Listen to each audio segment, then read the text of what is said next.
Hi guys, welcome to చిన్న thoughts. ఇప్పుడు ఏ social media platform చూసినా సరే ఈ బిగ్ బాస్ అగ్ని పరీక్ష సీజన్ 2 అనేది చాలా వైరల్ అవుతుంది. యాక్చువల్ గా దీంతో ఎవ్వరికి ఎలాంటి యూజ్ ఉండదు అని చెప్పేసి ప్రతి ఒక్కరు చెప్తారు.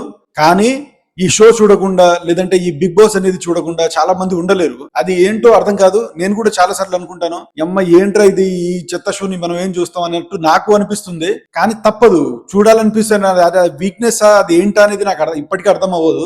మేబీ అదే వాళ్ళకి అడ్వాంటేజ్ అవుతుందేమో. అందుకని మనము అంతా ఆ షోని చూడాలి, అందులో ఏం జరుగుతుంది, వాళ్ళు కొట్లాడుకుంటారా లేదంటే లవ్ చేసుకుంటారా, మాట్లాడుకుంటారా, ఇలా ప్రతి ఒక్క విషయాలని మనం ఎందుకో చాలా ఇంట్రెస్టెడ్ గా మనకు ఎందుకో చూడాలి అనే ఒక వీక్ పాయింట్ ని వాళ్ళు చాలా బాగా క్యాచ్ చేసుకున్నారు అన్నట్టు అనిపిస్తుంది.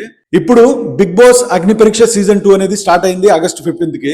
అప్పటి నుంచి ఆ షోకి అసలు యాక్చువల్ గా అగ్ని పరీక్ష అనేది స్టార్ట్ అయ్యే ముందు దానికి అంత బజ్ లేదు. కానీ అన్ఫార్చునేట్ గా ఒక చిన్న చిన్న ఇన్సిడెంట్స్ కొన్ని జరిగిన తర్వాత ఇప్పుడు ఎందుకో అగ్ని పరీక్ష సీజన్ 2 అనేది ఒక చాలా వైరల్ గా చాలా హాట్ టాపిక్ గా నడుస్తుంది. ఎందుకు, దానివల్ల ఎవరికి యూజ్ ఉంటుంది, ఏదన్నా సమాజానికి మెసేజ్ ఇస్తున్నారా లేదంటే ఇంకేదన్నా మన భారతదేశానికి ఏదైనా త్యాగం చేస్తున్నారా అంటే ఏం చేయట్లేదు. కానీ ఆ ఎందుకో బిగ్ బాస్ ని చూడకుండా లేదంటే అది ఒక చిన్న వీక్ పాయింట్ అనేది మన దగ్గర నుంచి పట్టుకొని వాళ్ళు మాత్రం చాలా బాగా క్యాచ్ చేసుకుంటున్నారు. సరే, ఏదైతే ఏముంది, ఇప్పుడు అగ్ని పరీక్ష సీజన్ 2 అయితే స్టార్ట్ అయింది కదా. అందులో వీళ్ళ యాక్షన్, ఓవర్ యాక్షన్, అందులో వస్తున్న కంటెస్టెంట్స్, వీళ్ళ రియాక్షన్స్, ఇవన్నీ కూడా ప్రతి ఒక్కటి ఇప్పుడు చాలా వైరల్ గా నడుస్తుంది. కాబట్టి ఆ టాపిక్ మీద ఒకసారి కొన్ని పాయింట్స్ మీతో డిస్కస్ చేయడానికి నేను మీ ముందుకు వచ్చాను. మీరు గనక ఫస్ట్ టైం నా ఛానల్ కి విజిట్ చేస్తుంటే దయచేసి వీడియోని లైక్ చేయండి, షేర్ చేయండి అండ్ ఛానల్ ని సబ్స్క్రైబ్ చేసి పెట్టుకోండి. బిగ్ బాస్ అగ్ని పరీక్ష సీజన్ 2 స్టార్ట్ అయిన తర్వాత యాక్చువల్ గా ఇందులో యాంకరింగ్ గా శ్రీముఖి చేస్తున్నారు అండ్ జడ్జెస్ గా నవదీప్, బిందు మాధవి అండ్ అభిజిత్, వీళ్ళు ముగ్గురు చేస్తున్నారు. సరే, లాస్ట్ సీజన్ కూడా వీళ్ళే చేశారు, ఈ సీజన్ కూడా అన్ఫార్చునేట్ గా వాళ్ళే చేస్తున్నారు. వీళ్ళు ఎలా చేస్తున్నారు అండ్ వీళ్ళు మాట్లాడే విధానం ఎలా ఉంది, అక్కడ వస్తున్న కంటెస్టెంట్ ని వీళ్ళు పిలిచే విధానం కానివ్వండి లేదంటే వాళ్ళకి ఇచ్చే రెస్పెక్ట్ అన్ని కరెక్ట్ అయి ఉన్నాయా అంటే లేదు. ఎందుకంటే అందరు ఇప్పుడు ఉప్పల్ బాలు టాపిక్ అయినా మాట్లాడుతున్నారు కదా. ఉప్పల్ బాలునే కాదు, ఈ ఒక పర్సన్ ఉండే రన్నింగ్ రాజా అని, ఒకసారి అతని వీడియో చూడండి. ఆ వీడియోలో శ్రీముఖి ఓవర్ యాక్షన్ ఏ రేంజ్ లో ఉంది అనేది మీరు ఒకసారి అబ్జర్వ్ చేయండి. చూడండి వీడియో ఒకసారి. ఏ పనైనా చేస్తా, ఎవరితో ఎలా మెదులుకోవాలో నేను మెదులుకుంటా. కాదు, ఇప్పుడు శ్రీముఖి నీ మీద కోపంగా ఉంది, ఎలా మెదలాలో తెలుసు అన్నావు, ఎలా మెదులుతావో మెదులు. అక్క దూరం నుంచి మా బంగారు తల్లి, మా అమ్మ టచ్ చేస్తే చంప మీద కొడతా. దూరం వెళ్ళు, దూరం నుంచి మాట్లాడు. దూరం నుంచి ఏదో ఫన్ కోసం చేశాను అక్క. పన్ను కోసం బానే ఉంది, మీకు చెప్పమన్నా దూరం నుంచి చెప్పండి. లేదు అక్క, దూరం నుంచి చెల్లేదు అక్క, చెప్పారక్క ప్లీజ్. సారీ. చూశారు కదా శ్రీముఖి మాట్లాడే విధానం ఏ రేంజ్ లో ఉండేది. అంటే శ్రీముఖి ఎవరు ఎప్పుడు ఇప్పటి వరకు ఎవరు అక్కడికి వచ్చిన కంటెస్టెంట్ కానివ్వండి లేదంటే ఎక్కడ ఏ షోలో ఏ రియాలిటీ షో అయినా ఏ నార్మల్ షోస్ అయినా సరే శ్రీముఖిని ఎవరు టచ్ చేయలేదా? సరే, టచ్ చేయొద్దు అంటే తనకి నచ్చకపోతే టచ్ చేయకపోవడం అనేది ఓకే, చెంప పగులుతుంది లేదంటే ఆ విధంగా మాట్లాడి ఒక మనిషిని తనలో ఉన్న కాన్ఫిడెన్స్ ని మొత్తం లో చేయడం ఎంతవరకు కరెక్ట్? నాకైతే అస్సలు కరెక్ట్ అనిపించలేదు. ఎందుకంటే శ్రీముఖి అంటే నాకు చిన్న పాజిటివ్ ఒపీనియన్ ఉంటుంది. కానీ ఆ రోజు నాకు ఆ ఎపిసోడ్ మొత్తం చూసిన తర్వాత శ్రీముఖి మీద నాకు చాలా కోపం వచ్చింది. ఎందుకంటే ఎందుకు అంత అంటే మనిషిని తీసి పడేయడం ఎందుకు? సరే, తనకంత అన్కంఫర్టబుల్ గా ఉన్నప్పుడు ఈ డిఫరెన్స్ చూడండి ఒకసారి. ఇంకో వీడియో కూడా ప్లే చేస్తాను, ఆ డిఫరెన్స్ ఒకసారి చూడండి. దూరం నుంచి మా బంగారు తల్లి, మా అమ్మ టచ్ చేస్తే చంప మీద కొడతా. దూరం వెళ్ళు, టచ్ చేస్తే చంప మీద కొడతా. దూరం వెళ్ళు. చూసారు కదా. ఇప్పుడు ఈ వీడియోలో అండ్ ఇంతకు ముందు ఉన్న ప్రీవియస్ వీడియోలో శ్రీముఖి డిఫరెన్స్ ఎంత ఉంది అంటే ఒక్క పర్సన్ ని ఒక విధంగా ఇంకో పర్సన్ ని ఇంకో విధంగా చూడడం అనేది నిజంగా ముమ్మాటికి ఇది తప్పు. ఈ అగ్ని పరీక్ష మీరు కోర్టులో హైకోర్టులో జడ్జిలు కాదు, లేదంటే మీరిచ్చే న్యాయంతోనే ఈ దేశంలో ఏదన్నా మొత్తం రాజ్యాంగాలు మారిపోవు. మీరు ఆఫ్టర్ ఆల్ ఒక అగ్ని పరీక్ష అనే ఒక సీజన్ కి మీరు హోస్ట్ గా వ్యవహరిస్తున్నప్పుడు దాన్ని తగ్గట్టుగానే బిహేవ్ చేయాలి. ఒక పర్సన్ ని ఇంకో విధంగా ఇంకో పర్సన్ ఇంకో విధంగా ట్రీట్ చేయడం కరెక్ట్ కాదు. మేబీ ఆ పర్సన్ మీకు నచ్చకపోతే సరే, నార్మల్ గా మాట్లాడే విధానం ఉంటుంది కదా, అలా మాట్లాడకుండా తనకు ఉన్న కాన్ఫిడెన్స్ మొత్తం లో చేసి మీరు చంప పగులుతుంది లేదంటే మీరు దూరం జరగండి, నేను ఇక్కడ నుంచి వెళ్ళిపోతా, అలాంటి మాటలు మాట్లాడడం ఎందుకు? నాకు ఈ విషయంలో నిజంగా శ్రీముఖి మీద చాలా అంటే చాలా కోపం వచ్చింది. And next Abhijit. ఈ అభిజిత్ మాట్లాడేటప్పుడు ఒక పర్సన్ తో మాట్లాడారు, అక్షయ్ రాజ్ అని ఎవరో ఒక పర్సన్ తో మాట్లాడారు. ఆ ఒకసారి వీడియో చూడండి. మీరు వీడియో చూసిన తర్వాత నేను ఈ టాపిక్ ని కంటిన్యూ చేస్తాను. నీకు వచ్చిన పని నువ్వు చేయలేకపోతే నీకు రాని పని నువ్వు చేస్తావని మాకెట్లా గ్యారెంటీ ఉన్నది? ఏ ఫ్యాక్టర్ మీద ఎవాల్యుయేట్ చేస్తారు మీరు అది చెప్పండి. ఏ టైం వేస్ట్, నువ్వు వెళ్ళరా బై. చూసారు కదా ఎట్లా మాట్లాడుతున్నాడో. అరే నువ్వు ఎల్రా భయ్, ఎల్రాబాయ్ ఏంటి నీకు అంటే నువ్వు మాట్లాడే విధానం ఏంటది? ఎల్రాబాయ్ ఏంటి? నువ్వేమైనా పెద్ద తురుమా తోపుకానువా నువ్వు? ఎల్రాబాయ్ అని చెప్పి మాట్లాడడానికి కంటెస్టెంట్ ని మీరు పిలిచేది దీనికోసమా? నార్మల్ పీపుల్స్ ఇప్పుడు నువ్వు సెలబ్రిటీని తీసుకొచ్చి ఇలా మాట్లాడతావా? నీకు కొంచెమైనా కామన్ సెన్స్ ఉందా? నువ్వు పెద్ద ఏదో జీవితంలో పొడి చేస్తున్నట్టు ఏదో చేస్తున్నట్టు ఫీల్ అవుతున్నావు అంటే నువ్వు నీకెందుకు తీసుకోవాలి, మాకేం పని లేదా, పని లేక నేను ఇక్కడ కూర్చున్నానా అని చెప్పేసి మాట్లాడుతున్నావు కదా నువ్వు. నీకేం పని పాట లేదు, నిజంగానే లేదు. నీతో పాటు యాక్ట్ చేసిన ఇప్పుడు అందరు ఆల్రెడీ చాలా వీడియోస్ లో రోస్ట్ చేస్తున్నారు కదా, నీకు అర్థం అవ్వట్లేదా?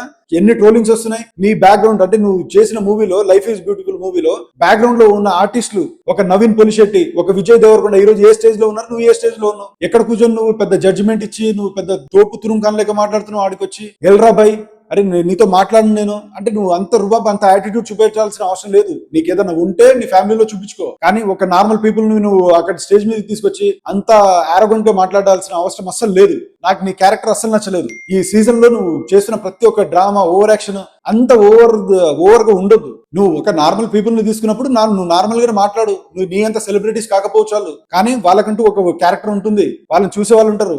తర్వాత నవదీప్ కూడా అంతే. నేను నిజంగా నవదీప్ మీద నాకు అలాంటి నెగిటివ్ థాట్స్ అనేది ఇప్పటివరకు లేదు, కానీ ఈ షో చూసిన తర్వాత అంత రుబాబ్ గా అంత ఆరోగెంట్ గా మాట్లాడి ఏదో మొత్తం నేనే చేసేస్తున్నా, లేకపోతే ఈ మొత్తం భారతదేశాన్ని మొత్తం నా చేతుల మీద నడిపిస్తున్నా అనే ఒక బిల్డప్ తోటి నవదీప్ మాట్లాడడం నాకు నచ్చలేదు. స్పెషల్ గా ఉప్పల్ బాలు ఇష్యూ ఇప్పుడు ఇంత హాట్ టాపిక్ గా నడుస్తుంది కదా, చాలా న్యూస్ ఛానల్స్ లో యూట్యూబర్స్ ఇన్ఫ్లుయెన్సర్స్ ప్రతి ఒక్కరు కూడా ఉప్పల్ బాలుని సపోర్ట్ చేస్తున్నారు. ఇంతకు ముందు ఉప్పల్ బాలుని చాలా మంది తిట్టిన వాళ్ళు ఉన్నారు, ట్రోల్ చేసిన వాళ్ళు ఉన్నారు, అమ్మ నా బూతులు తిట్టారు అతన్ని. అంత తిట్టిన తర్వాత అలాంటి వ్యక్తికి ఇంత సపోర్ట్ ఇప్పుడు ఎందుకు వస్తుందంటే మీ రుబాబు నువ్వు మాట్లాడిన విధానము, నువ్వు గాని బిందు మాధవి గాని మీరు మాట్లాడే విధానం తోటి ఈ రోజు ఉప్పల్ బాలుకి అంత నెగిటివిటీ ఉన్న పర్సన్ కి అంత పాజిటివిటీ వస్తుందంటే కారణం మీరే. ఎందుకంటే మీ క్యారెక్టర్ ఏంటో ఇప్పుడు చూసిన జనాలకి అందరికీ అర్థమవుతుంది. మీతో పోల్చుకుంటే ఉప్పల్ బాలు చాలా బెటర్. అక్కడ తీసుకొచ్చిన తర్వాత అతన్ని అంతే ఎంత కష్టపడి అతను ఆ స్టేజ్ కి వచ్చి ఉంటాడు ఒకసారి ఆలోచించండి మీరు. అతను చెప్తున్నాడు వీడియోస్ లో, నేను నా ఫ్యామిలీస్ కోసం నేను ఇంత కష్టపడ్డాను, లేదంటే నేను ఏ విధంగా గలీజ్ వీడియోలు చేసినా సరే, ఐటమ్ వీడియోలు చేసినా సరే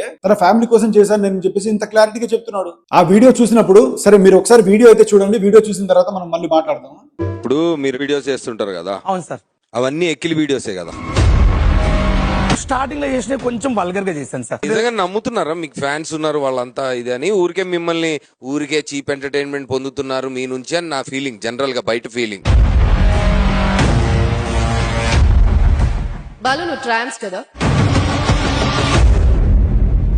కాదు మేడం, కానీ అలాగ యాక్ట్ చేశారు వీడియోలో. ఆ వీడియోల కోసం నటించాను సార్, డబ్బు కోసం. మీరే చెప్తున్నారు కదా డబ్బుల కోసం వల్గర్ గా ఎకిలిగా వీడియోలు చేశాను. సమాజానికి ఏం మెసేజ్ ఇవ్వాలి ఇప్పుడు మిమ్మల్ని పంపితే? మేము ఇన్ని వేల మందిలో 15 మందిని మాత్రమే పంపాలి అన్న రెస్పాన్సిబిలిటీ ఉన్న మేము మిగతావన్నీ చూసాం. అవి నాకు I will vote for them more than you.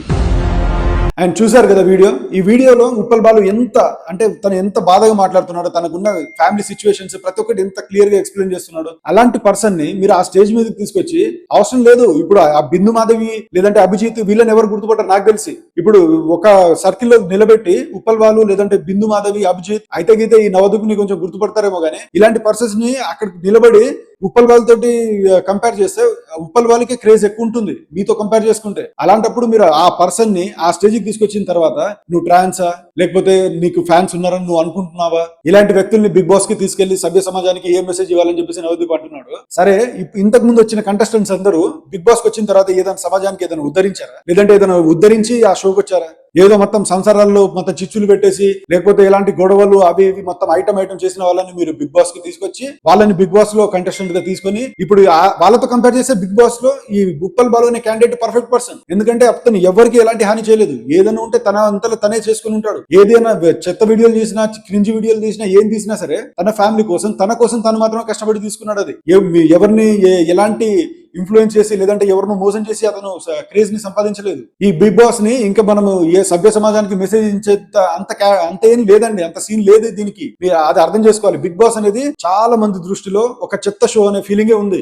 కానీ మనుషులకు ఉండే ఒక చిన్న క్యూరియాసిటీ ఏముంటుందంటే సరే అవతల పర్సన్ జీవితంలో ఏం జరుగుతుంది చూద్దాము అనే ఒక క్యూరియాసిటీతో ఆ సెలబ్రిటీస్ వస్తారు.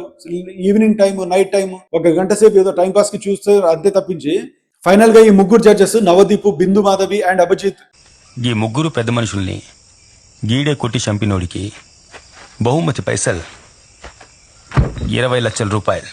అండ్ శ్రీముఖి కూడా వీళ్ళు నలుగురు చేసే ఓవర్ యాక్షన్స్ ఏ రేంజ్ లో ఉన్నాయో మీరు చూస్తే తట్టుకోలేరు. అసలు జరిగింది ఇప్పటికీ 4-5 ఎపిసోడ్స్ ఏమో జరిగాయి. ఆ ఎపిసోడ్స్ లో వాళ్ళ ఓవర్ యాక్షన్స్, వాళ్ళు అవతల కంటెస్టెంట్స్ కి ఇచ్చే రెస్పెక్ట్ చాలా అంటే చాలా ఘోరంగా ఉంది. నాకైతే అస్సలు నచ్చట్లేదు. మీకు నచ్చకపోతే ఒక కంటెస్టెంట్ ని మీరు అక్కడి వరకు తీసుకొస్తున్నారంటే అతని బ్యాక్గ్రౌండ్ స్టోరీ మొత్తం చెక్ చేసుకోండి, వెరిఫై చేసుకొని అక్కడ తీసుకొచ్చిన తర్వాత వాళ్ళని షోలో ఉంచాలనా లేదంటే వాళ్ళని అగ్ని పరీక్ష తీసుకురావాలన్నా, బిగ్ బాస్ కి సెలెక్ట్ చేయాలన్నా లేదా అనేది మీరు తర్వాత డిసైడ్ చేయండి. మీరు ఫస్ట్ ఆ ఉప్పల్ బాలు కానివ్వండి, రన్నింగ్ రాజా, ఇలాంటి ఎవరైనా సరే మీ దృష్టిలో వాళ్ళు అంత కామెడీ వీడియోస్ లేదంటే క్రింజ్ వీడియోస్, సభ్య సమాజానికి ఏ మెసేజ్ ఇవ్వని వ్యక్తులు అని మీకు అనిపిస్తే మీరు సెలెక్ట్ చేయొద్దు, అక్కడ దాకా తీసుకురావద్దు. అది మీరు ఫస్ట్ తీసుకొస్తారు, తర్వాత మీరు టీఆర్పీ కోసం అని చెప్పేసి వాళ్ళని క్లాస్ పీకి లేదంటే వాళ్ళకి ఏదో పెద్ద మెసేజ్ ఇస్తున్నట్టు వాళ్ళని చెప్పి మీరు ఆ టీఆర్పీని హైప్ చేసుకోవడం తప్పించి అంతకు మించి ఏం లేదు.